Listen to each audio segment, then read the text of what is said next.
Sure, you can hear. Okay, so we're gonna jump right into the reading skills that you need. First, you have to understand what the examiner is looking for. The examiner, what's the main idea of taking the IELTS test? Can anyone tell me? You are not a native English speaker. It's either your second language or third language. And you want to pursue your studies, or you going for immigration or something like this to another country where the main language is English. So the IELTS want to test if you can communicate in English, if you can read in English, if you can write in English, if you can listen and respond to English. So now for the reading, the examiner will give you 60 minutes of time, 3 sections, and 40 questions. And the reading material, is usually, about 2,200 to 2,700 words. So you have to use the skill of, because the reading material is a lot, and you cannot just comprehensively read everything. You have to use strategy. You have to skim, and then you have to scan for the right answer, and then look for the details. Now, how does this work? We will study. Okay, since if you already have opened the IELTS Cambridge books and you have done some practice tests, you would know that there are few type of questions. Now, I'm going to tell you which type of question uh, are in order, like when you are looking for the answer. Uh, some answer will be chronologically, and some answer, like, for one reading passage you will find one answer here and then next answer here and then again here. But chronological means, like, let's suppose you are reading this passage and you find one answer here, the next answer will be, as you come down. So what type of question have the chronological order? It's identifying information, like the type of question when they ask you if it's true, false, or not given, yes, no, not given. So they are chronological in order. And matching information, like when you are matching a paragraph A to B, or a heading, like when you are giving headings to a paragraph. And sentence ending, like some question type where you have to finish a sentence. And then there are note completion, sentence completion, summary, note, table, flow charts, or diagram. They are also in chronological order. Only two type of question which are multiple choices and short answer. They are not chronological in order. Okay, let's move on. I think I moved 2 pages now. Okay, so let's look at one of the example. So here is a passage. Okay, so when I was defining you earlier, like chronological means, let's say here are the 3 questions. Do the following statement agree with the information given in the passage? True, false, not given. So first we have to read the question. Aboriginal Australians are descendant from the inhabitants of Africa, ancestors of Aboriginal settled in Australia about 80,000 years ago. Aboriginal Australians are the most genetically diverse race in the world. Remember, we said that we have to use scanning, scanning, and finding the information. So what does skimming means? Skimming means is like modern humans, okay, were venture out of Africa some 8 years ago while the ancestor. I'm skimming. I'm skimming. And then now I have to scan. What do I have to scan for? Aboriginal Australians are descendant from inhabitants of Africa. So I had to look for Aboriginal Australians, the keyword, if it's true or false. Okay.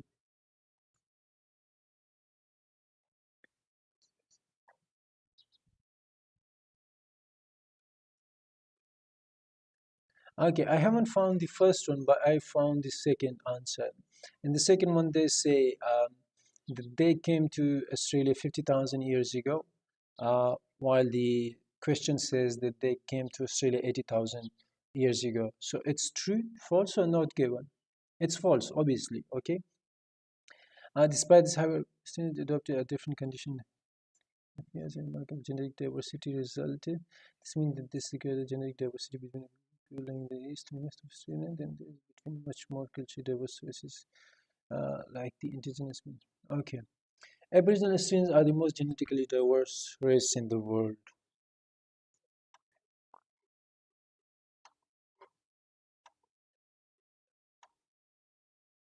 Okay. For the reading, you have to look for the synonyms. Remember, I told you about that you have to look for synonyms. So the word they use settled in Australia arrived in a single migration. So in the statement they used the word settled in Australia, while in question they said arrived in a single migration. Then genetically diverse, culturally diverse. They are not equal. Now let's go back. Genetically diverse. In the question they use genetically diverse, and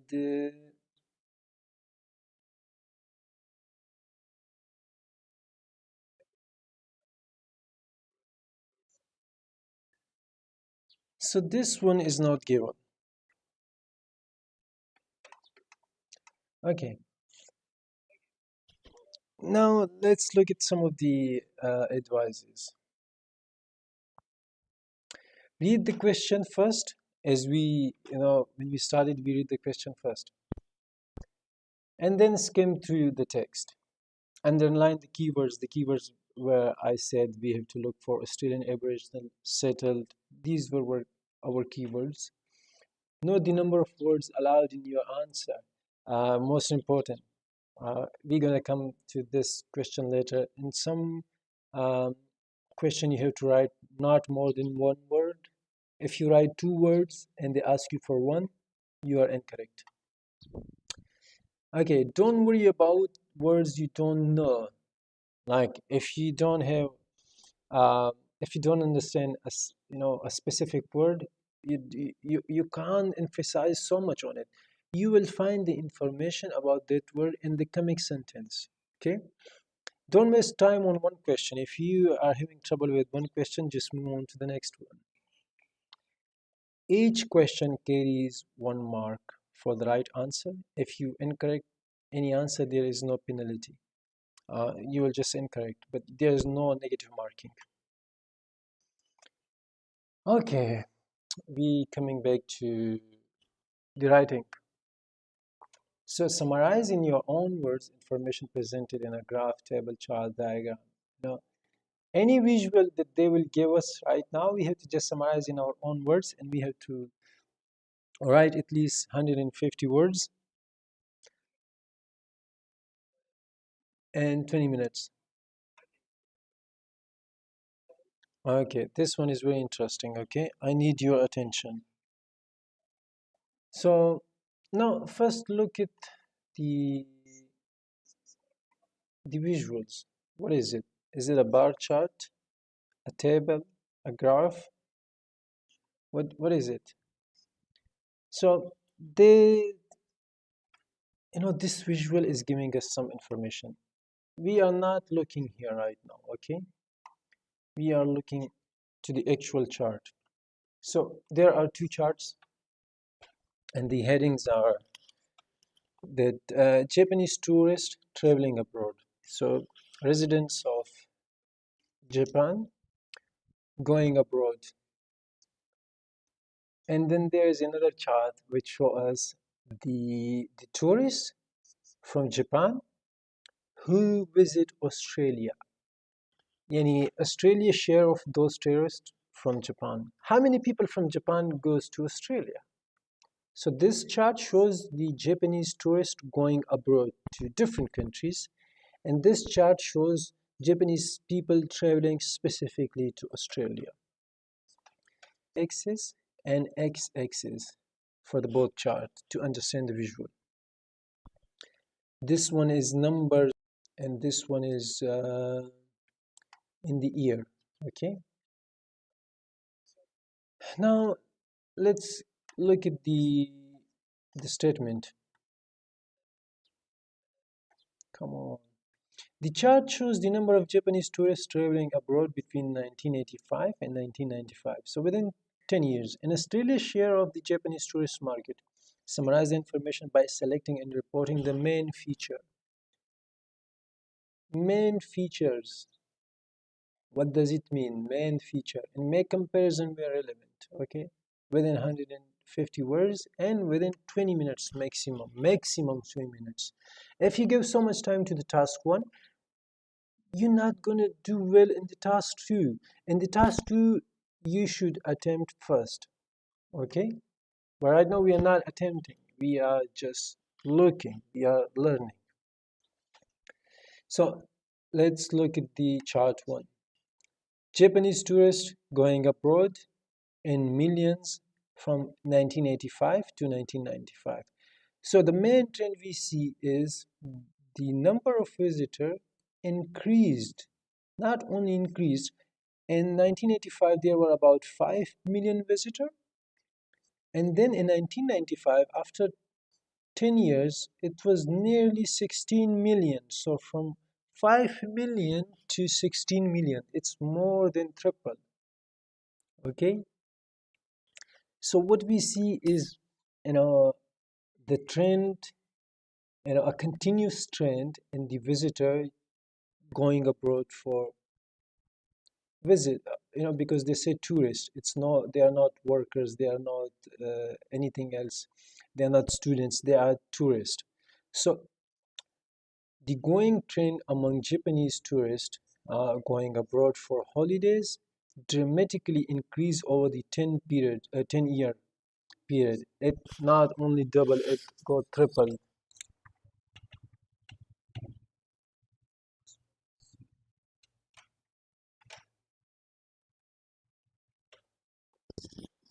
Okay, and then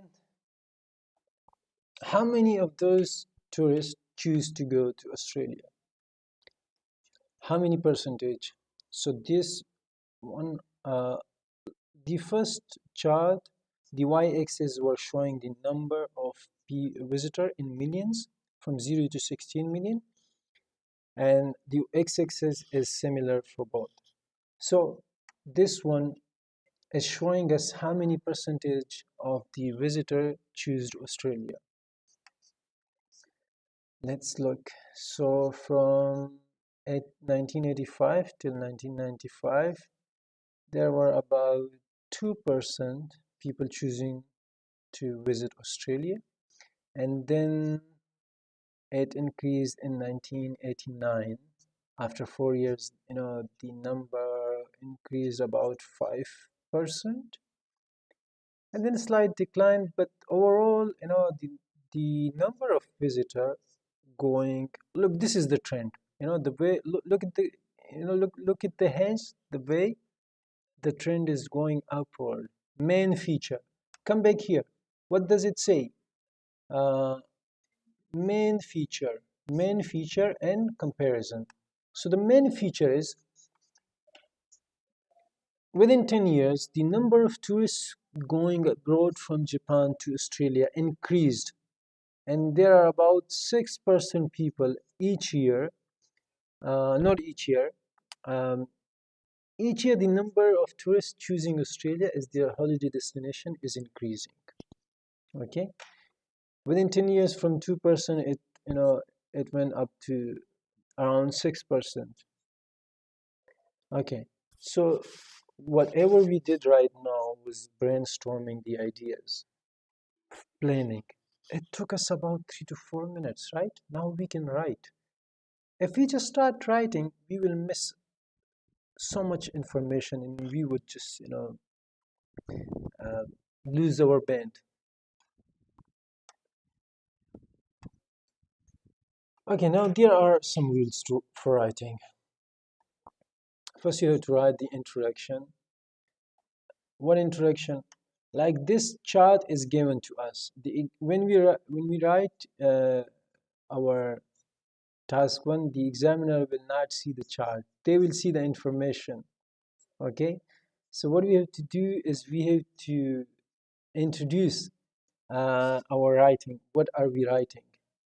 You know, let's say the number of we are writing, we are describing a bar chart, two-bar chart describing us the number of tourists choosing to go abroad for holidays from Japan in 1985 to 1995, and then how much percentage of those tourists choose Australia as their holiday destination. Okay, and as we also mentioned that we have to highlight the key feature with the figure, with the data. If we do not include data, the maximum band we can get is 5. Okay, so key feature and data. What are the key feature? The key feature is the trend is rising. So the number of people choosing to go abroad from Japan increased dramatically, from 5 million to approximately 16 million. And then this is the data that we use, 5 million, 16 million is figure. And the key feature was it increased dramatically throughout 10 years. And then the number of visitor Australia get is, at the beginning it was about 2%, but now they increased up to 6% at the end of 1995. So we have to include the data. If we do not include the data, I'm repeating myself, you will only get 5 band maximum out of 9, okay? And then we have to write an overview because they are asking us for comparison. The overview is like to summarize everything. Overview. You already know what overview is. Okay, now look at the example. The chart and the graph compare the number of Japanese who spend their holidays overseas from 1985 to 1995 with proportion of them who visit Australia. Proportion means a number of visitors. Okay, how much percent? Okay, in 1985, only about 5 million Japanese travel abroad, after which the number increased steadily. By 1990, the figure had more than doubled to 11 million. Apart from a slight drop the following year, the upward trend continued until the end of the period when number reached over 15 million. While Australia was the destination for under 2% of Japanese tourists in 1985, this percentage has risen over 6% by 1994. The proportion grew constantly, apart from a slight fall in 1990, about 4.5%. Look, they are including the data. After reaching its 1994 peak, the percentage declined marginally to 6% in 1995. Now, time for overview. Overall, despite the relatively small proportion of Japanese tourists coming to Australia, the increase in the country's share of the Japanese tourist market corresponded closely with the growth in Japanese tourism across overseas generally, with a trebling of both the 10-year period. Now let's go back to the overview. See, the overview is throughout the 10 years, the trend was like a lot of Japanese citizens choose to go overseas for holiday. This is the trend. The number is increasing. And then the number that Australia is getting is also increasing. Even there's a slight fall, but we have to mention the fall. Key feature, as they mention here, where the figure had more than doubled to 11 million, apart from a slight drop. Okay.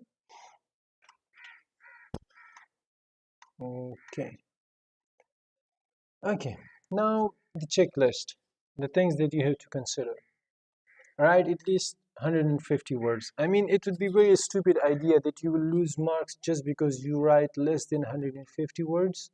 Seriously. Include an overview. If you do not include overview, you won't get more than 5 bands. Select the most important feature. Have you selected the most important feature, key features? Support your ideas or your points with figure. Example, the data. If you do not include this one, you will get maximum 5 bands. That's all. Have you made a comparison? Okay. Did you use linking words for your cohesion and coherence? How did you link your first sentence or first paragraph to the next one? Did you organize key points into paragraph? Now remember, you have to do all this within 20 minutes, maximum 20 minutes, because we have to do task 2 as well. Okay? And check your grammar mistakes if there's spelling mistake, because you're gonna lose bands for spelling. Okay. Common mistake that you can avoid in writing. If you do not see how many times we discussing this one, not supporting the description with figures, not supporting your ideas with data, maximum 5 bands. Trying to interrupt the data. You can't just, this one, you can't just keep saying each data, each number, like each year, 1991, 2, 3, 4, 5. You can't interrupt everything. You have to just interrupt the key data, the key features, describing every detail of the information, as I mentioned already. You don't want to do this, okay? And you're not writing an overview. These are the 4 common mistakes. Look how stupid. If you do these mistakes and you lose bands. For a process, like this was a chart, if there is a process, let me show you the process, come on, quickly, process. So this one is chart, the one we just discussed. And if I was getting students right now in the live class, I would give you so much more information. This one is process. Okay, now let's see what advice I have for you in process. Identify all stages of the process clearly. What does it mean? Where is it? No. Where is it? Identify all stages. 1, 2, 3, 4, 5, 6, 7. All stages of the process clearly. Use words that show the sequence of process. Sequence. You have to, because the process is going in a sequence, right? It's not like you dig the clay and then you put it into the oven. It goes through a sequence, like firstly, secondly, initially, to begin with, afterwards, next stage, then another stage, like sequence. Use your words for sequence to represent the sequence. Okay, so this one. Okay, now writing task 1 for general training. Okay, general training task 1. In general training, you have to write a letter. You have to write a letter. Formal letter, informal letter, semi-formal letter. 3 types of letters. Formal letter is the one you're writing to someone you do not know personally. Maybe your employer, your landlord, or a company you bought something from. Informal is like you're writing to your friend, your workmate, your, someone close to you, someone you personally know. Okay, and semi-formal is kind of mix of between formal and informal. Now why we discuss formal and informal is because the language we would use will decide how much band we get. If we are talking to a formal person and we use informal language, we will lose band. Okay, so now look at this example. There have been some problems with public transport in your area recently. Write a letter to the manager of the public transport company. In your letter, describe the problems, explain how these problems are affecting the public, suggest what changes could be made. Now, the public transport company manager. Do you know him? Is he your brother, cousin, friend? Do you know him personally? No, you don't. So who he is here? He is a formal person. So what do you have to do? You have to begin your letter as follows. Dear sir or madam. If he was your friend, you would say dear John, or dear Alex. But no, he's not. Okay? Again, minimum 150 words, 20-minute time. Okay. Now, 3 stages. First, you have to state the purpose of your letter. Remember, we have to use we have to answer these 3 bullet points. If we miss any one of these, we will not reach a higher score. We have to just describe the problems. We have to explain how these problems are affecting the public. We have to suggest what changes could be made. Okay? So, we have to state the purpose of our letter. We have to cover all the bullet points, the 3 bullet points. We have to maintain an appropriate tone throughout. I already described you about tone. We can't just say, look, mate, the bus was late. I missed my job interview. I'm screwed. I'm fucked up. I'm suing you. We can't use this tone. It would be so inappropriate, and we will lose marks. Okay. Now let's look at the example. Dear Sir or Madam, I write to draw your attention to recent problems with public transport in Newtown. Briefly, the road works along Hill Road have led to long delays in bus services. Furthermore, the new weekend bus timetable has dramatically reduced the frequency of buses on Saturday morning. Now we have to cover the bullet points. The effect of this action become very obvious during peak hours on weekdays and busy shopping hours on Saturday morning. There's a high level of public concern about the situation. Public transport users in Hill Road find it now takes up to 20 minutes more to travel the length of the road. As well, shoppers who often travel by bus on Saturday morning to shop in Newtown find it's now not worth the trouble, leading to a drastic downturn in retail trade in the town. Very big effect, big issue. Now, what do we have to do? Suggest. What we have to suggest? May I suggest that the buses be rerouted along Great East Road until road work on Hill Road are completed? Now, look the tone he used. How about if he say, I want you to reroute along Great East Road until road works on Hill Road are completed? Does it make any sense? It looks so arrogant, so angry. Inappropriate tone. If we use inappropriate tone, we're not gonna reach even 6 bands. So that's why it's very important. So may I suggest that buses be rerouted along Great East Road until road work on Hill Road are complete? I will also recommend a return to the old weekend bus timetable. I'm sure this step would be warmly welcomed by both users of public transport and local shopkeepers. Great suggestion with the right tone. Now, we don't have to write overview for the letter, okay? Now ask yourself this question. What is the highest score of the task achievement if you don't cover all the bullet points? The 3 bullet points. Explain the problem and say how it's affecting the public and suggest any solution. If you do not cover all these 3 bullet points, how many bands are you getting? Come on, quickly, think. If you do not achieve the task, band 4. Oh my God. Imagine you get band 4 by not achieving the task.